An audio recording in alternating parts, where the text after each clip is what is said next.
इतनी तैयारी की थी हमने कि आप सोच भी नहीं सकते सर, बहुत डीपली पढ़ा था। और पेपर देखते ही एकदम तो आंखों में आंसू आ गए थे हमारे। और डिलीट सिलेबस से भी था बहुत ज्यादा, कम से कम 20 नंबर का।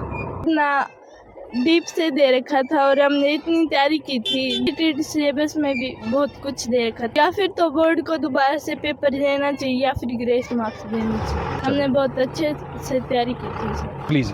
स्टैंडर्ड तो सर हाई था और उसका लेवल भी हाई था। कुछ क्वेश्चन जिस ऑप्शनल एक्सरसाइज होती है उसके अंदर से आए थे जो नोट एग्ज़ाम के पॉइंट ऑफ व्यू से थे। और एग्ज़ाम में बहुत सारे ऐसे क्वेश्चन थे जो डिलीटेड सिलेबस में से थे। अच्छा नहीं था सर। हाँ, आउट ऑफ सिलेबस था सर। ओके। बुक में था भी sir, note exam point of view से नहीं है सर। और उसमें से ये चीजें दे रखा था सर। कैसे लग रहे हैं? ये सर तैयारी बहुत की थी सर, पता था नहीं सर ऐसा बाहर से भी आएगा कैसे। कोई बात नहीं, कोई बात नहीं बेटा। नमस्कार आप सभी को। और आज की जो वीडियो है वो बहुत इंपॉर्टेंट इसलिए है क्योंकि इसमें बहुत सारे बच्चों की पीड़ा छुपी हुई है। पीड़ा का मतलब ये है भाई, बात नू है, कल था 10वीं का मैथ का पेपर। हरियाणा विद्यालय शिक्षा बोर्ड भिवानी की तरफ से जो वार्षिक परीक्षाएं शुरू हुई हैं उसमें 10वीं क्लास का पहला पेपर मैथ का था। और उस मैथ के पेपर में इतनी खामियां देखने को मिली हैं। इस बार पेपर में गड़बड़ी हुई है और पेपर का पूरा जो पैटर्न था वो बिल्कुल ही अलग था। यानी कि हरियाणा विद्यालय शिक्षा बोर्ड भिवानी की तरफ से जो NCERT की बुक में जो सिलेबस मेंशन किया हुआ है उसके बिल्कुल विपरीत था। यानी कि 18 से 20 नंबर तक का क्वेश्चन पेपर बच्चों की समझ से बाहर था।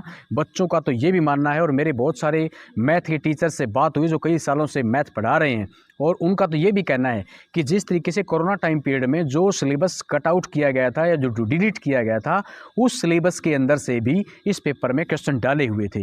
तो कहीं ना कहीं अगर NCERT से कोई मतलब ही नहीं है तो फिर क्यों आप इन बच्चों को ये NCERT पढ़ा रहे हैं? क्यों आपने ये सिलेबस मेंशन कर रहे हैं?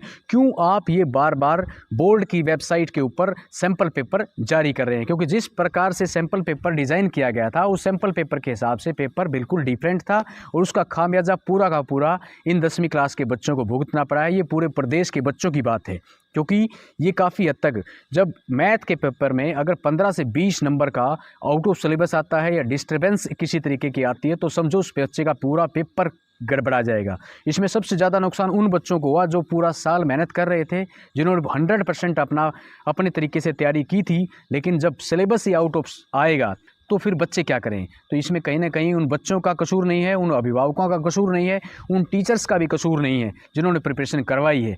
कसूर सारा बोर्ड की तरफ से है। पहले पेपर में बड़े उत्साह के साथ बच्चे जाते हैं, लेकिन जब बच्चे बाहर निकले तो मुंह लटका करके बाहर निकले, और उनका ये जो कह सकते हैं ये जो परेशानी थी वो जायज़ भी है। क्योंकि मैंने भी काफ़ी हद तक उसमें देखे थे। मैंने मैथ्स के टीचर से जब बात की तो उन्होंने मुझे दिखाया और उन्होंने मुझे बताया कि ये देखिए, और मैंने उस टेक्स्ट बुक में देखा उसमें साफ तौर पे ये लिखा भी हुआ है कि these example are not important for exam point of view, और उसी में से क्वेश्चन उठा करके पेपर में एज इट इज़ डाल रखा है। तो ये आप ही बताइए कि ये क्या है? ये सरासर बोर्ड की तरफ से बच्चों के साथ नाइंसाफ़ी की गई है। बोर्ड कभी भी अपने स्टैंड पर नहीं रहता है। मेरा व्यक्तिगत रूप से मानना है, जो बच्चे थे अभिभावक हैं उनकी भी डिमांड यही है कि या तो इन बच्चों को ग्रेस मार्क दिया जाए या पेपर को दोबारा लिया जाए, क्योंकि बच्चों ने पूरा साल मेहनत की थी। मैथ के टीचर का तो ये भी कहना था कि इसको सोल्व करने में हमें जब इतना वक्त लग रहा है तो बच्चों को कितना लगेगा।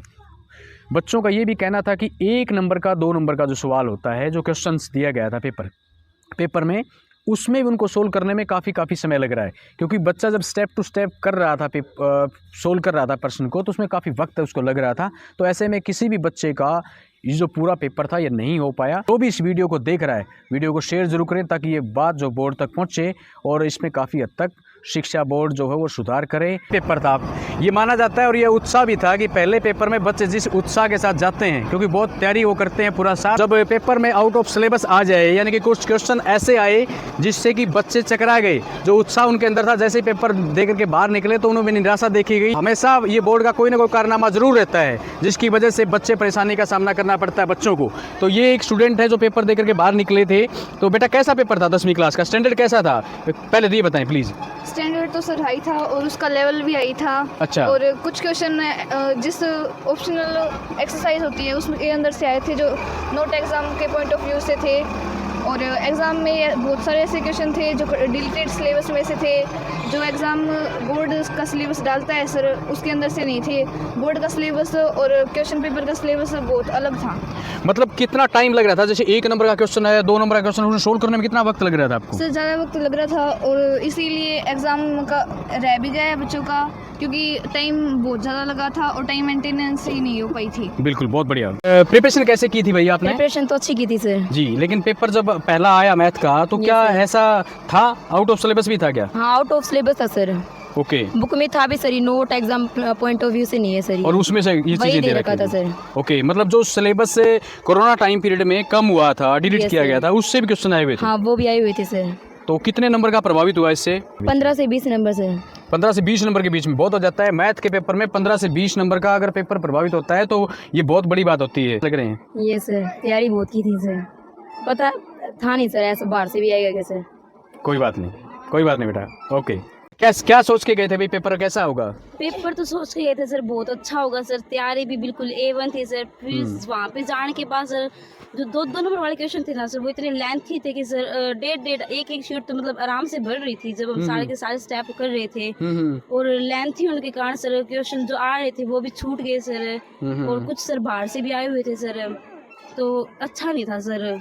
यानी कि जो बोर्ड ने सैंपल पेपर बनाए थे उस हिसाब का पेपर था? नो सर, सैंपल पेपर के हिसाब से तो नहीं था। बिल्कुल नहीं था? नहीं सर, बिल्कुल भी नहीं था। तो काफी हद तक बच्चे है ना प्रभावित हुए हैं। Yes please come.